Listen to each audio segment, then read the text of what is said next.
ลองเบิ่งคันเป็นนี่ยันว้าวซื่อๆนะยันว่าสลอยยันเป็นเพลงว้าวซื่อๆนะเนาะเป็นเพลงต้องเขียนให้เบิ่งดิติ่งลิงติ่งติ่งลิงติ่งติ่งลิงติ่งโอ้โหอ๋อนี่ไปเห็ดอะไรมาโอ้เฮ็ดนั่นโอ้โอ้ตายครับไปเฮ้ยยีนอนแล้วบ่โอ้ระบบนอนเลยได้แบบนี้เสืออะไรเบิ้งมาเขียนเบิ้งจะว่าเขียนเป็นนะเป็น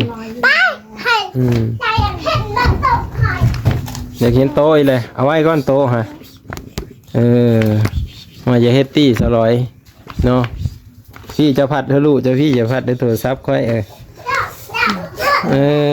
เอาเดี๋ยวจบใบเพียงซ้ำนี่ทุกคนมื้อหน้าอย่าพากันดื้อเด้อขันดื้อคนบ่เข้ามาใกล้เด้เนาะเนาะมีเข้ามาใกล้นี่เรียกขันดื้อน่ะนอนเพลงเนาะมาทุกคนบัดนี้สบายดีแล้วก็สวัสดีพี่ๆทุกคนเฮ็ดเพลอยู่เด้นะแงวเฮ็ดหยังอยู่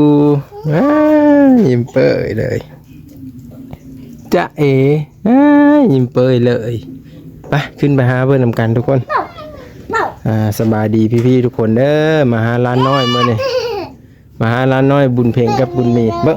ไอ้เข้าพี่ก็ได้ไอ้เข้าพี่เดี๋ยวมันถือน้องเจ้าเนาะมาเพื่อนนี่จะกินกันได้ป่ะอุ้มน้องออกได้ป่ะโอเคมาต๊บไปสุดงามมาดิเฮ้ยสวัสดีค่ะสวัสดีค่ะสวัสดีค่ะไว้สวัสดีค่ะสวัสดีสาวร้อยตัวอิ่มแล้วบ่นี่อิ่มแล้วบ่นี่โอ้โซพุงนี่คิดว่าไปหาหน่อไม้หน่อมันได้มื้อนี้ฮะหยังบ่ไม่ได้ไปครูคอยไปหาเลยนี่โหไปหาแล้วครูคอยไปหาปลาไปตกปลาไปแล้วไปกับเพื่อนเลอะนี่ฮะไปแต่เช้าพุ่นคุณเพลงได้เอาน้องอยู่เพื่อนสักเครื่องไม่ได้ไปโรงเรียนซ้ำเขาเป็นเลยฮะไม่ได้ไปโรงเรียนซ้ำบัดนี้นี่น่าเวทเนาะจะสั้นเลยมันเป็นให้มือนั้นนะเนาะสวัสดีอาโก้สวัสดีล่ะจักเนาะกินข้าวแล้วบ่นี่จ่าโดยกับยังดิโอ้จ่าโดยกับป่าเนาะจะยอกมันนะพู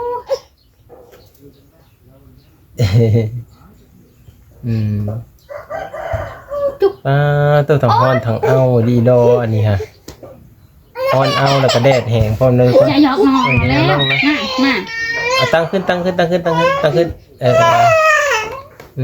ไม่ยอกเนาะมุนมัดเนาะกินนมแล้วนี่กินนมเลยว่าจ่าแล้วนมแล้วฮะเนี่ยมันเพาะจะโกกอันไงมันในปลายมันฮ้อนมันเอาเนาะมันหอมเด็กน้องมันจะไปมันฮ้อนมันเอาก็ได้นะทุกคนพากันกินข้าวกับป้าเปิดไปหาอยู่โหยไปแล้วเนาะเป็นเรื่องรถทีไปผ้าโอ้อยู่กับนายเฮิร์นพี่ป่อถั่วฮักซาดีทุกคนไม่ได้เอาลงขี้เลยหรอเสียดายเสียดายย่ามันฮักเนาะมันฮักแล้วเพราะว่าไปซากมีภัยไปซากไปห้องที่ไปส่งมันเพ่งไปห้องเฮียนพักแล้วขึ้นไว้แบบนี้อย่าขี้เจ้าอย่ามันหักมันจะขี้มีโป๊ขี้ไม่ให้ขี้เอาขึ้นไว้เลยขึ้นไว้เห็นว่าบุญเพ่งแม่เจ้าหักษารถไปให้เจ้าขี่ผ่าคอยเด้ออันนี้เด้อเอาไว้เด้อกระสั้นนี่ขี้แล้วเนาะพ่อจะขี้ว่ากันกระสั้นนี่เราขี้เริ่มบ่นั่งพี่มานั่งอีพี่มา ติโทพระพัดเดี๋ยวเบิ่งแท่นี้โทจุ่มอยู่ว้าวเออจะเห็นบ่จะเห็นตัวเองในเวอร์ชั่นกี่ให้บ่ฮะ เจ๊ดาไข่นางไข่ เจ๊อยู่กับเอ้ยเด้ออยู่กับเอ้ยมันเพลงเด้อทุกคนกับมื้อนี้บ่ว่างเฮามาเยี่ยมยามถามเขาจะเฮ็ดอะไรจะเฮ็ดเด้พูดไปนั่งนำแม่ไปนั่งนำแม่ไป จ้า เอ้าบ่สิบ่อยเด้8:09 นาทีแล้วแก่ทีแย่ ไปเอาปึ้มมาไปไอสิบอกหนังสือให้ไปไอสิถามเขียนฮอดไซส์แล้วเขียนฮอดไซส์แล้วเห็นบ่เขาเว้ากันหวานนี่เด้แต่ว่าเขียนได้เลยเด้ต้องเขียนให้เบิ่งเด้อมื้อนี้เนาะ ไปดัง บ้าเคยเขียนบ่ได้ เคยได้แล้วแต่ว่าเคยเขียนตั้งเบิ้ม เขียนตั้งปึ้มก็ได้ไม่ยากดอก ข้างน้องเล็บมีตัวนะ ตั้งโกย ตัวเลย ต่อยมาต่อยมันนะ ไม่ได้เก็บไว้ดีๆบ่จะในลูกดินเด้อไปเอาไว้บุญเพ่งนางบุญเพ่งคนเก่ง เคยเขียนก็ใกล้เขาใครอย่างนี้แล้ว เอาซ้อมานำเด้อเอาซ้อมมานำ บ้าเคยเอาเป็นตั้งตุ่มไข่ เอามาเลยเดี๋ยวไอ้สิเบิ่งเจ้าเขียนเป็นอยู่แล้วมาซ้อนบุญมีนำนี่เฮ้บุญมีหูจักนำปืนออกมาเลยนี่เฮ็ดบะนี่ใช้ปืนแบบเขียนเด้อ ว่าจะไหนก่อน อย่าทิ้งเด้อเบิ่งเด้อเบิ่ง ได้เอาไปเป็นไฟขาดคนหายแล้ว มันขาดแล้วอะไรมันบ่ได้บ่อยากขาดดอกเมื่อมันขาดเบิดแล้วหลังมันก็บ่ได้หยังนะ จะใส่กระ มื้อนั้นแม่เจะเป็นซะเนาะ นั่นแม่คอยบ่เป็นผมแม่ นะขอนี่เอ้านี่ตกเลยเขียนหนังสือนำเอ้ยบุญเพ่ง นี่ดอกไก่ง่าย เนี่ยน้องสิเจ็บมาลุกมายืด เราเฮ็ดเอานี่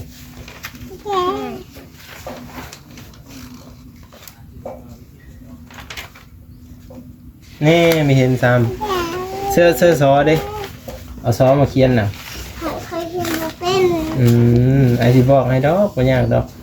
บ้าเคยเขียนเป็นแต่ว่าตาบอดยาไหนล่ะ เสื้ออันนั้นดิตุ้มเขียนดิบ่เห็นห้องเอ้ยเลยเสื้อเบิ่งไอ้เบิ่งเนี่ยมาใส่ละเขียนน่ะโอ้อันนี้บ่ป้าถูกเปิดสิเปิด นี่เลยกับตัวนี้ อ่านด้วยน่ะ เลยกับตัวนี้เลยก็ไก่ขอไข่ เบิ่งไอ้เบิ่งคักๆบ่รู้มันคือเป็นตัวเดียวกันหมดอันนี้มันมีแต่ตัวฮอเหือนหมดได้นี่ เขียนคอไข่ ดีๆกอไก่ก็เป็นอยู่ออกอยู่นี่ลองมาดูเลยบุญเพ่งลองเอามาเขียนกอไก่ดูจากโตหนึ่งมะ ก็เคยเขียนบ่เป็นหนึ่งคืออยู่ สิจับเขียนดอกบ่ยากดอกเขียนเมิดปุ้มมานี่พอดีเก่งเลยกอไก่ฮอนฮอเหือนนี่ ก็เขียน ไอ้สิพาเขียนอะไรให้เจ้าล้ำไปเด้อเห็นบ่ในครูบอกนะในครูว่าให้เจ้าคอยล้ำไปเด้อนางบุญเพ่งอันนี้ อ๋อใครไม่อยากรับ บ่อยากล้ำให้ได้สิเป็นซั่น โยโอ้แอบลมดีอ่ะ กระสั้นบ่เป็นเลยฮะอย่าเฮ็ดเอาซ้อมาเดี๋ยวสิพาเขียนนี่เย่อันนี้เด้เบิ่งฮ้อนเย็นบ่เลยมา เขียน คนเก่งมาเขียนให้ไอ้เบิ่งนี่ ตาตะกดนะ มันแลมได้อยู่บ่หั่น นี่ ซอตัวดีๆดิ บะหมี่ ใช้คือมื้อนั้นเป็นกับผู้ มันมียัง ใส่ไปเลยอีก กันเอาออกมาเขียนเลยมันก็หมดได้เนาะเบิ่งบ่าวสิเขียนกอไก่ให้เบิ่งก่อนแล้วจะเขียนนำบ่าวเด้อ นี่คอยเขียนนี่ก็ไก่อ่ะ มันมีแต่ห่อเหือนหมดเด้นี่กอไก่ต้องให้ได้สิขอดหัวมันแล้วขึ้นมาแล้วก็ดูสิกอไก่อันนี้เด้อ เนื้ เขียนบ่งามบ่ได้ดอกอันนี้ก็ได้ขอไข่นี่เด้อ อค่ะจะเขียนแบบ คอควายนี่เด้อ เขาควายเคยเป็นแล้วเขาควายในแบบนี้ เป็น นะ เป็นบ่แหละเอาลองเบิ่งคันเป็นนี่ยันเว้าซื่อๆนะเพิ่นว่าสลอยยันเป็นเพลงเว้าซื่อๆนะเนาะเป็นเพลงต้องเขียนให้เบิ่งดิติ่งลิงติ่งติ่งลิงติ่งติ่งลิงติ่งโอ้โห อ๋อนี่ไปเฮ็ดอะไรมา โอ้เฮ็ดนั่นโอ้ตายครับไปเฮ้ยนี่นอนแล้วบ่โอ้ระบบนอนเลยได้บัดนี้เสือแหละเบิ่งมาเขียนเบิ่งจะว่าเขียนเป็นน่ะแม่นอยู่บ่น่ะ เขียนก็ไก่ก็สปีนี่ว่ะ แม่นบ่แม่นเขียนว่าเป็นเลยตีซอตีบิ๊กไปบ่เบิ่งไอ้สิพาเขียนเบิ่งสิจับมือเขียนนี่มันว่าเป็นเล็กเทื่อแล้วว่าสิเนาะบุญมีเนาะ เขาไปยักเขียน แม่นบ่ฮะ แม่ก่อนคิดแม่ โอ้ย เจ้าน้อยพ่อเจ้ามาก็เขียนให้พ่อเบิ่งขนาดเรียนไปโรงเรียนบ่ได้ขึ้นห้องเลยนี่ แม่มาแล้วออกมาบอกพัง ยังเขียนเป็น ไว้ เขียนกอไก่ฮอดหอเฮือนก็เป็นก็ดีเลยอันนี้เขียนเองเลยบ่นี่ครับบุญเพ็งหรือว่าในครูพาเขียน บ้าไปเขียนเอง เขียนเองเนาะเอาเขียนเบิ่งดูอยากเบิ่งนี่มา ไอ้นี่ เขียนเป็นอีหลีบ่หรือว่าเอาขี้โต๊ะซื่อๆนี่ฮะลองมาดูแหละเขียนเบิ่งหั่น มันมีตัวคู่ เขียนตั้งหากบ่ต้องไปเขียนไก่ตัวนั้นก็ไก่บ่น่ะอย่ายาวหลายหางมันน่ะขอไข่ตั้งซื่อๆปึ้มอ่ะบ่แม่นน่ะ นี่เด็ก เบิ่งมาพี่สิบอกนี่ นี่บ้า เห็นบ่แบบมันน่ะเขียนตามแบบมันตี คอยเขียนได้แบบนี้ ดีแล้วเขียนได้อ่ะนี่กอไก่เห็นบ่ เขียนแบบน้องเขียนกันเด้นักละว่า ดังบ่เกิดบ่ ก็แหละ นี่แบบสิ ได้ไปหนังน้ำเปลือยก็แบบ แต่บ่แม่นพ่อจะแล้วเนี่ย ถ้าบอกเป็นคอยเขียนมันยังไม่ไงนี่แหละนี่คอยเขียน แล้ว ไก่นี่ก็ไก่ นี่ต้องเขียนแบบซีมอย่างใด อ๋อ เอาไปอีกมาตักดูวิ่งห่อไปเอาไปอีกกล่องรูที่โน่นะมันต้องก็ดังไงแต่อีกนะ ต้องแอบเขียนเด้อใครที่ค้านเขียนแล้วก็บ่เป็นแล้วสิว่างๆก็แอบเขียน หน้าก่อนเอาได้ป่ะ เจ๊ไม่กล้าแอนเจ๊ อันนี้ผู้ได้พาเขียนเนี่ย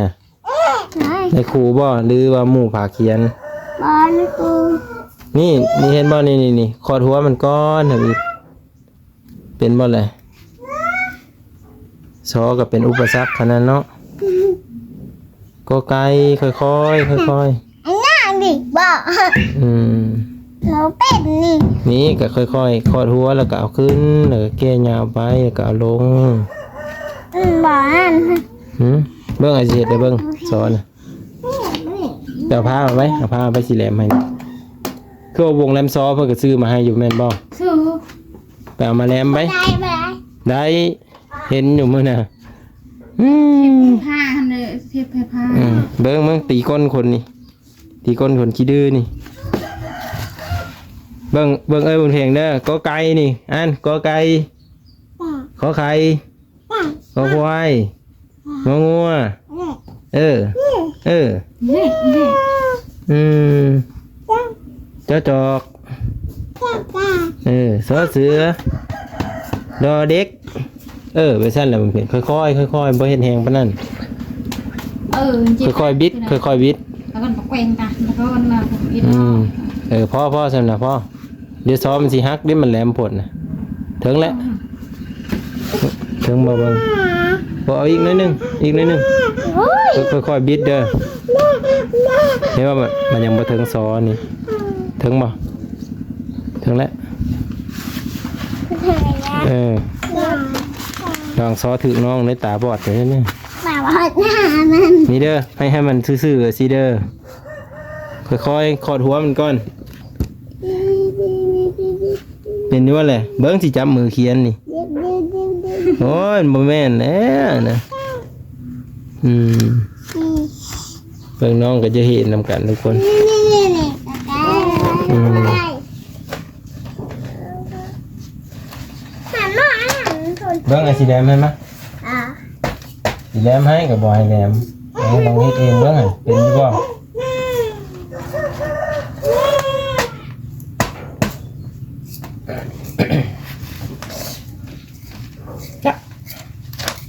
เดี๋ยวมันขาดตุ้มเลยเอาไว้ฮ้อนอยู่บ่ล่ะฮะ นี่ต้นนี่บอก เบิ่งสำนี่แหละเบิ่งสิฝากเขียนนี่เอาจับนี่ จับไปเลยเลยจับซ้อนจับให้เบิ่งดูอันนี้เขียนพี่เขียนแต่พี่ กะไก่ โอเคเด้อ โอ้ย โอ้มีผู้อยากเขียนหรือว่ามีผู้อยากดึงตายครับเอ้ยเขียนเด้อบุญเพียงเขียนจะเป็นคนเบิ่งเด้อเอาอย่าตีเด้เขียนก่อนแล้วจึงตีแล้วเอาเราเบิ่งก่อนเพียงเขียนเป็นตีโลดเด้อ มันจะ ขอหัวก่อนขอหัว มันจะโฟก ขอหัวเด้อเดินโค้งลงมาโอ้ยแม่นว่ะจับยาวๆจับโอเคก็การขอหัวขึ้นโค้งลงมานี่ตีน่ะมันมาขอเดิมเพิ่งเจ็บดิเบิกตีก้อนนี่ฉันเลยก็ไก่เห็นบ่เป็นบ่ ข้าวไก่ข้าวไข่เด็ก ของใครบ่เป็นบ่เลยลองเบิ่งดู อ้าย ขาเขียนบ่ โอ้ย มาขอใครทำดูสิ ตอนเจ้าว่า เอา อะไรเถอะ ขอใครลงมาหน่อยนึงพอสั่นเด้อเอาล้ำเบิ่งบัดนี้ล้ำ จะจอดเป้ ยังจะล้ำนี่จะคอยขีดล้ำไปทางนี้เด้อเอาลองเบิ่งใช้ผู้ใดขี้ดื้อน่ะเบิ่งผู้ใดขี้ดื้อน่ะนี่ผู้ใดขี้ดื้อน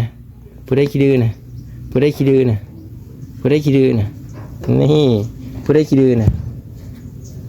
เป็นว่าล่ะค่อยๆล้ำไปเด้อสั่นแหละล้ำอีก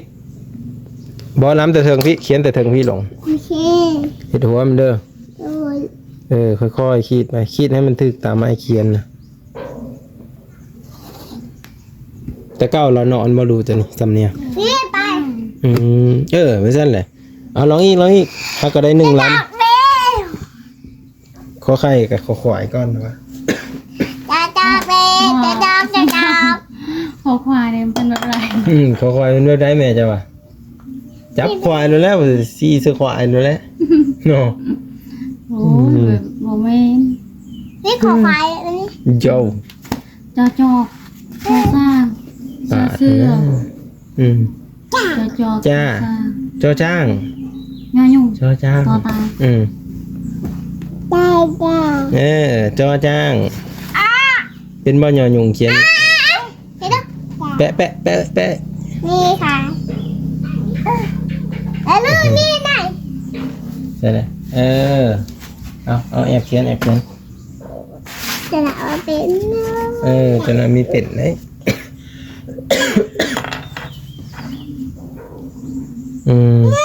นี่เขียนไว้สิกอไก่ขอดหัวก่อนเอาขึ้นอีกขึ้นยาวๆอีกขึ้นยาวๆแล้วก็ลงเป็นนี่บ่แหละ นี่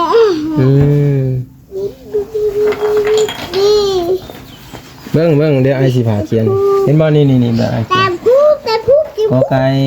จับดีๆสอจับมันจับแน่นๆเด้อเอาขึ้นโค้งเอาลงกอไก่อันนี้ กอไก่ ขอไข่ ขอไข่ซาซา ขอควายก่อน ขอไข่ ขึ้นเอาลง น่ะ ลง งัวก่อน ขอดหัวมันโค้งลงจอก เดี๋ยวก่อนเดี๋ยวก่อน นี่เห็นบ่อ่านดูแหละซีบอ่านเบิ่งแต่ละตัวเบิ่งแม่เจ้าก็จะเห็นนี่เราถือปึ้มมาเฮือสอนเท่านี้เอาไว้ดิน้องสิจีกกันเลยเดี๋ยวจีกแท้มัน ตาบ่แพงบ่แม่ ไปเลยอันนั้นไปไปเลยเอาคนไป ตาตาบ้านมันขาดเด้อ น้องวีโอ้โหน่ะมันโปะมัน มันขาดแล้วเด้ฮะ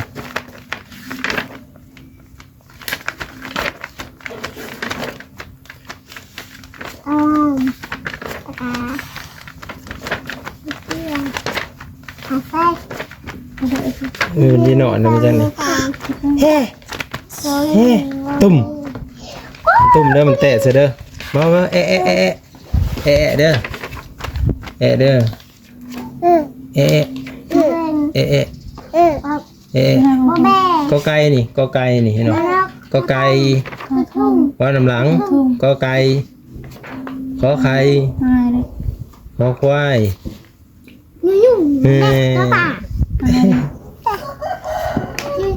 อ่านเป็นบ่นี่เบิ่งนี่มึงพี่ก็ไก่นี่ พอไข่ ขอควาย นี่ก็ไก่เห็นบ่ ไม่เห็น